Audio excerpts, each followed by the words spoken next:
জাহাঙ্গীরের আস্তানা ভেঙে দাও গুড়িয়ে দাও ভেঙে দাও গুড়িয়ে দাও জাহাঙ্গীরের আস্তানা অবিলম্বে জাহাঙ্গীরকে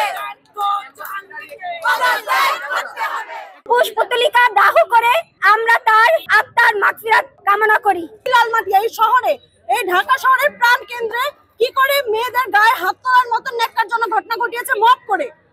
এইটা যদি আপনারা বলতে চান যে মেয়েটা কোনো অন্যায় করেও থাকে সেটা একটা সিভিল অফেন্স, কিন্তু গায়ে হাত তোলা সরাসরি ক্রিমিনাল অফেন্স। একটা ক্রিমিনাল অফেন্সকে তারা কিভাবে জাস্টিফাই করে একটা গুরুত্বপূর্ণ পদে থেকে সেটা আমাদের মাথায় আসে না।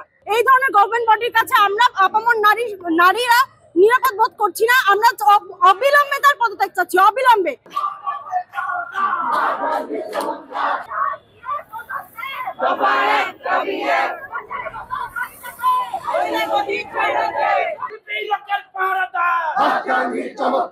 যে মবটা হয়েছে নারীদের বিরুদ্ধে, এই মবের আরেকটা উস্কানি দাতা, এবং এইটা আমরা বিরোধিতা করি এবং এই প্রতিবাদে আমরা আজকে জড়ো হয়েছি স্বরাষ্ট্র উপদেষ্টার পদত্যাগ। জাহাঙ্গীরের আস্তানা ভেঙে দাও গুড়িয়ে দাও ভেঙে দাও গুড়িয়ে দাও জাহাঙ্গীরের আস্তানা আরে বাঁচার মতো বাঁচতে দে নইলে গদি ছাইরা দে নইলে গদি ছাইরা দে বাঁচার মতো বাঁচতে দে। মোহাম্মদপুরের ঠিক এখানে গত 2 দিন আগে আমাদের 2 শিক্ষার্থী বোন, আমাদের 2 বোন মবের হাতে বিশ্রী ধরনের নিপীড়নের শিকার হয়। ইউনূস সরকার, ইন্টারিম সরকার, সমন্বয়করা নতুন রাজনৈতিক দল, আপনারা জুলাইয়ের কথা বলেন, আমরা জুলাই বলতেছি, আমাদের কথা শোনেন।